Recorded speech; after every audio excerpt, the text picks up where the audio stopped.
こ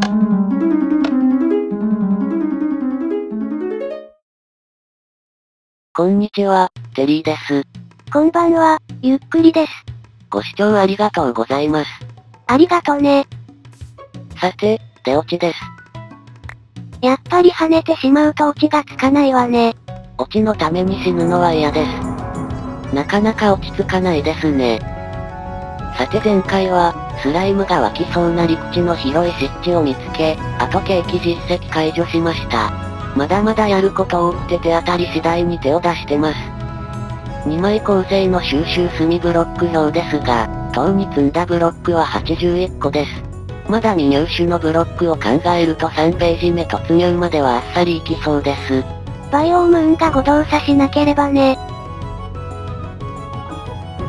さて、脱走したカバさんを探しに来ました。潜んでいたのはアカシアの木の陰ですが、保護色じゃないのでバレバレです。さてそろそろ地図作っておきます。冒険者と言ったらやっぱり地図ですよね。いつ転職したのよ。あれ？コンパス作り足さないと。前作であんなに大量に作ってたレシピなのに。いやー、地図作るとか4ヶ月ぶりでしたから、レッドストーンも持ち歩かないといけなかったですね。あれ？いや、ほら、サトウキビから直接地図が作れるか念のため確認した次第です。テリー、疲れているのよ。十分永眠を取った方がいいわ。それ二度と起きれません。まあ最近数々のレシピを覚え直したので、地図のレシピの記憶が押し出されてても無理はないですよね。ところてん方式なのね。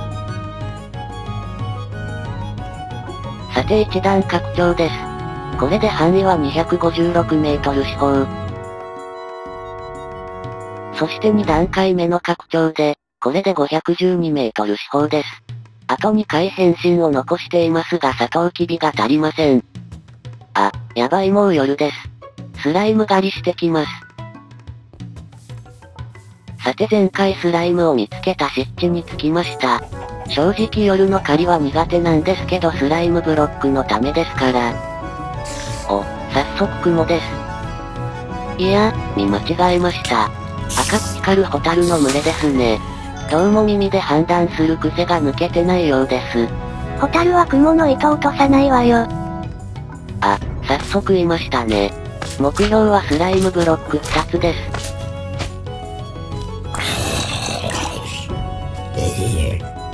また惜しい。2回目のゾンビのレアドロップも鉄でした。スライムでなかったのか。なんで緑なんですか紛らわしい。豚の失敗モデルから転用して作られたクリーパーに失礼よ。さて、サクサクスライムが湧くのはありがたいです。今までの苦労は何だったんだろう。ついでに、かわいそうな声で泣くのね。ドロップ品は確認しておきたいですから。なおプレイ後に調べたのですが、ウサギの皮4枚で皮が作れるそうです。さて次はウィッチです。ポーションを回避して懐に忍び込みます。渦巻きぐるぐる表示されているわよ。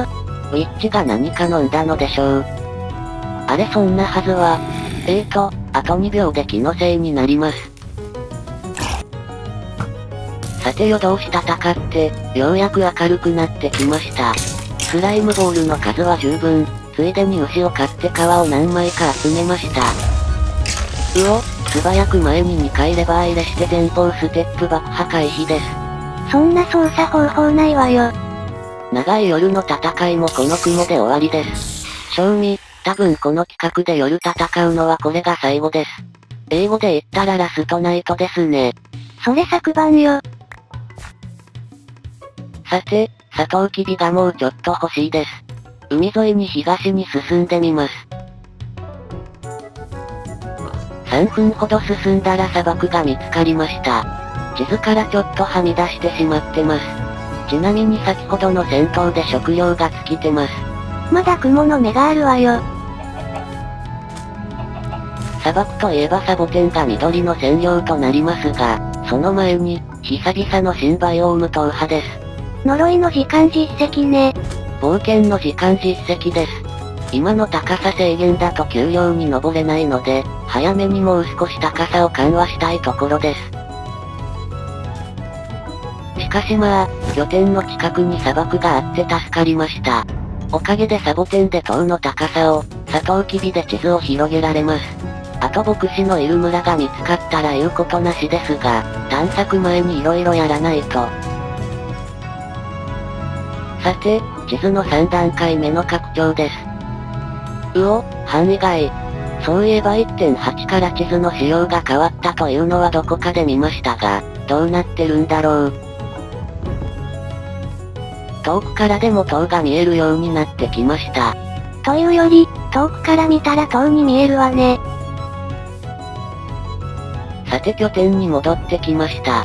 まずはやっぱりスライムブロックのクラフトからです。次に食料問題ですが、皮を集めたら牛肉が溜まってたのでもう使ってしまいます。つまり肉食です。あら、少し意外だったわ。ステーキは金の人参の次に隠し満腹度が大きいですからね。夜の戦闘で集めた骨粉で小麦を作り足しました。パン作りに手を焼きましたがパンは焼いてないです。さてステーキ試食です。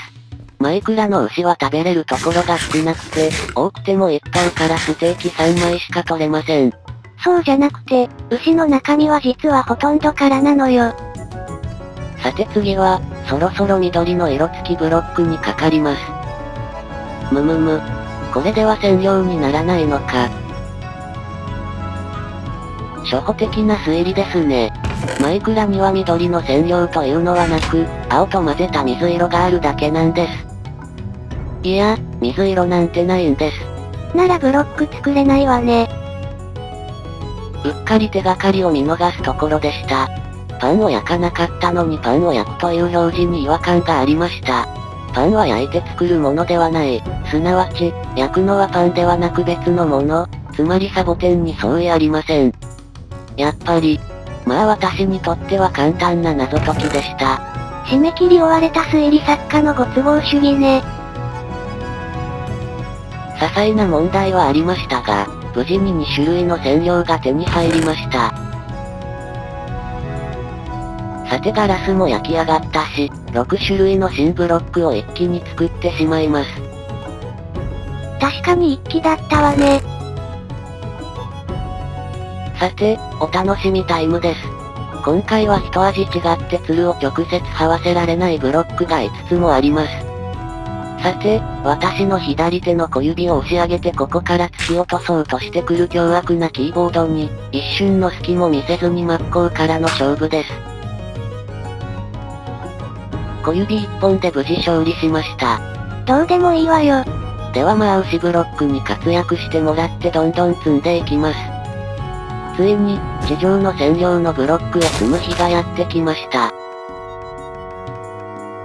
で、目標をセンターに入れてクリック。作業してると遠くにいるスケルトンらしきモブが時々目に入ります。で、次が水色の色付き粘土です。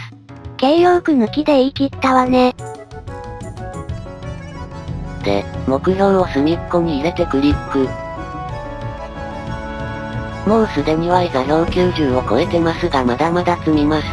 地上に出てからは塔を伸ばす感覚が違いますね。まあもうこの高さまで行かないと手に入らないブロック、というのがないものね。気になるのは地上の歩き回りやすさと、あとネザーやジエンドのことくらいです。しまった。湿地の向こうに生えていたカバを補充してくるのをすっかり忘れてました。まあ拾うのは目標を端っこに入れてクリックしてからです。二度とこのようなことがないように。もう、塔の上から地上に落ちても死ぬ高さなんですよね。このスライムブロックは必須です。さて次は牛の後で緑色の色付き粘土ですが、2つ下の緑色の羊毛と比べて、これは比較的緑色ですね。これならやや自信を持って緑色と言えます。羊毛のが緑という先入観ね。で、目標を立方体の頂点付近に入れてクリック。あとブロック2つです。ついに入手したスライムブロックを積みます。相変わらず積む音が素晴らしいです。ほんとあらゆるところが優れたブロックですね。テリーを落下死させる手腕もね。目標をその辺に適当に入れてクリックで、やっと10段積み終わりました。